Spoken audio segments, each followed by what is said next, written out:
We have some breaking news now on Capitol Hill. That is Representative Marjorie Taylor Greene, who has officially filed a motion to vacate the Speaker. There's a one-member motion to vacate that would seek to oust current House Speaker Mike Johnson. Let's listen in as she explains her rationale. All week long, do not break the 72-hour rule. He heard from all of us. He heard from all of us all week long. Allow us to introduce amendments. Allow us to do our jobs. Allow us to represent the districts that voted for us and sent us here. We want a secure border. And the Senate proposal of legalizing 5,000 people coming across the border every day is not securing the border. And this is giving up every point of leverage we have. Also, forcing Republicans to vote on full-term abortion funding in order to fund our military is a complete betrayal of all of our values. And our voters don't want us to be doing that. What does that process of finding a new speaker look like? When do you plan to call this resolution to the floor? Again, I don't have a timeline. That will be a rolling issue that we'll be judging and making decisions by. But I assure you, I'm not the only one. I have support on this from others in my conference. And I'm not introducing this to throw the House into chaos.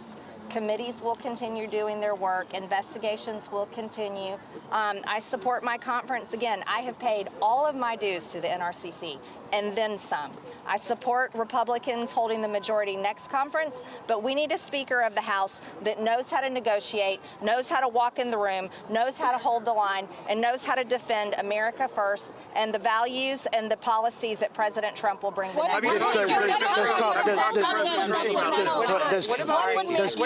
You said that it's time to start the process to find a new Speaker. What does that process look like without the motion to vacate? That process allows everyone to have discussions and internal meetings and conversations. And it allows other people to step forward and say they're willing to run for Speaker. So we saw that in the fall. Should Johnson step down from Speaker? In mind that you would like to see as Not at this time. I want to have conversations, and I want to hear from others how they would have handled it. Have you talked to Trump? Have you talked to Trump about this? I have not talked to President Trump about this. You said there's more support from Republicans. How many Republicans? I won't give you a number, but I've talked to many who probably won't go public, but silently they're breathing a sigh of relief. Everyone is. You can look at the numbers and the votes of this. This bill was passed without a majority of Republicans. This is a Democrat budget, and it was passed by Mike Johnson. Should Johnson step down? Should Johnson just step down?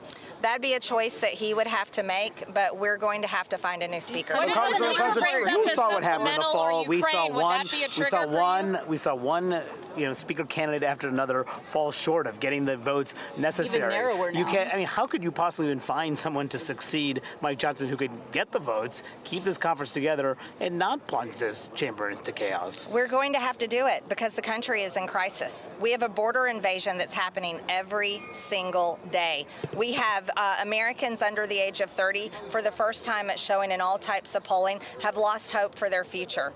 The younger generations can't afford to buy a home. Inflation is running rampant. Our country is in crisis, and we need real leaders that know how to fight, that know how to walk in a room and don't get rolled by the deep state and don't get rolled by the Democrats and don't get rolled into doing whatever it takes to maintain that power and position. We need a Speaker of the House that actually represents the people. This is the people's house. This is not Washington, D.C.'s house. This is the people's house. You're calling this a pink slip, a warning sign. The bottom line, you want Speaker Johnson out. I wouldn't have filed a motion to vacate if I didn't. We need a new Speaker. This is not personal against Mike Johnson. He's a very good man, and I have respect for him as a person, but he is not doing the job. The proof is in the vote count today. He passed a budget that should have never been brought to the floor, did not represent our conference, and it was passed with the Democrats and without the majority of the majority. What happens if he moves on Ukraine? What happens if he moves on any aid to Ukraine? That would also go against what the American people want. Polling shows that it's approximately 70% of the American people do not support continuing a war in Ukraine. But would that be a triggering event for you? The motion to vacate's already been filed. No, but it's already been filed. He should not bring funding for Ukraine. Just to clarify, thank you. Sorry, in the back. Thank you. You are saying you will call for this vote, or you're saying you're still? I know you said no time. I'm saying that we've started the clock to start the process to elect a new Speaker, and I'm giving my conference time. I'm being respectful to my conference, but many members in my conference agree. Even though it's uncomfortable, it's a process none of us want to go through. It has to happen. So this is kind of a way to avoid. Would you be teaming with Democrats as well by ousting the Speaker of the House, just like Speaker Johnson did in teaming with Democrats to pass the government funding bill? We have to find a new Speaker of the House. I'm not sure how that vote count would be, and I've heard a lot of Democrats may support him, so I'm not sure how that works out. If they do that, don't you worry that you're basically pushing him or any new Speaker into the arms of Democrats? Because, like, at a certain point... He's already in the arms of Democrats, and it's proof in the vote count today. This was a Democrat bill. This was not a Republican bill.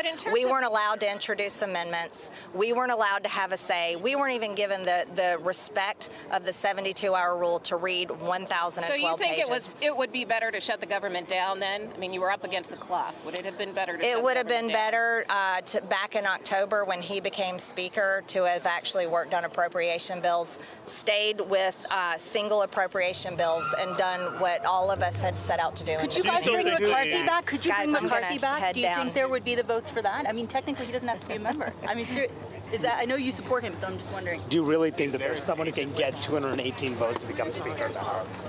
I certainly hope so. I mean, it was so hard to go the last... You were listening there to Marjorie Taylor Greene, who has filed a motion to vacate against Speaker Mike Johnson. Mike Johnson would need to maintain the support of his caucus to remain in power if she makes this live. Now, she has to announce this and make it live. It's been filed. I understand these rules are a little wonky. But essentially, Mike Johnson could only afford to lose 2 Republicans. That's after today, when Ken Buck leaves. And Marjorie Taylor Greene there making some news. She said this: I have support on this from others. So others, that presumably means one, which would mean a motion to vacate if she truly has the votes, would in fact oust Speaker Mike Johnson. Again, she has to make this live. There's a 2-week break coming for Congress, and in April is when this would all transpire. But big news today, that 1-member motion to vacate has been filed by Representative Marjorie Taylor Greene. This comes after a big spending bill where more Republicans voted against it than for it. Let's bring in Aishah Hasnie. She will break down all the latest with us. Aishah. Hey there. Well, yes, you just heard live from Marjorie Taylor Greene. And what the big takeaway, I think, for our audience is that right now, this is just a threat. Yes, she filed a motion to vacate, but she has not made it privileged. It's not live yet. She gets to decide when she wants to do that.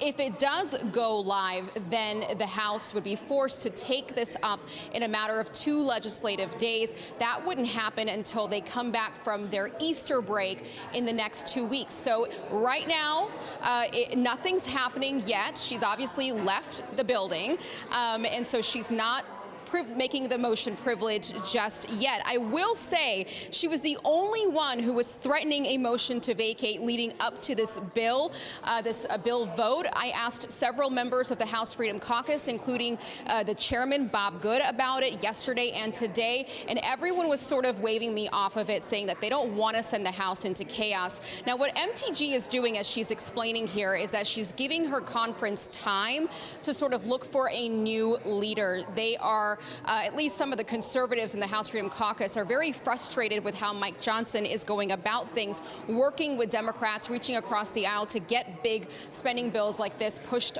through the House. So she's saying that she doesn't want to send the House into chaos, that she's trying to give the conference a little bit of time to try to figure out who might be a better speaker. Eli Crane also earlier this morning had some pretty tough words for Speaker Mike Johnson, saying that the gavel is essentially in the hands of Democrats.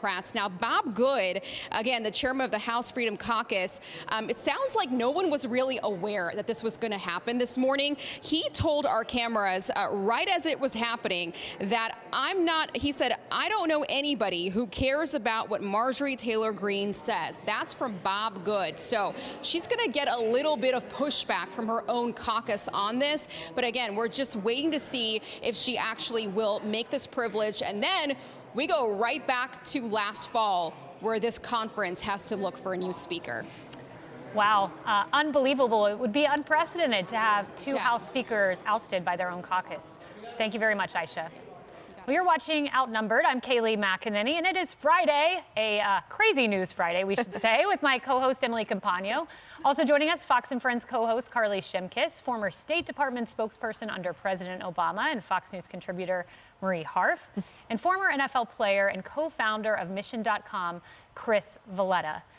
Emily, so Marjorie Taylor Greene said, "I have not talked to President Trump about this." Largely, President Trump and Speaker Mike Johnson have had a great relationship. Speaker Mike Johnson just put out a tweet congratulating him on securing the nomination. Seems like a pretty big voice you'd want to get input from since he's the titular head of the party at the moment.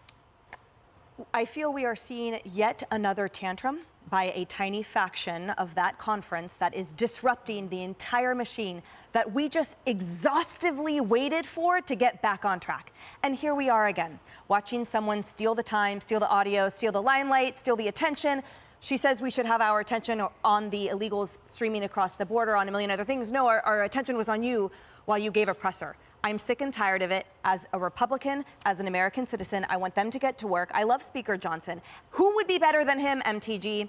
What is your plan? And I don't want my legislature taking 2 days up to vote for that, to figure everything out, to look incompetent during a presidential election year. This is the last thing I want to be subjected with.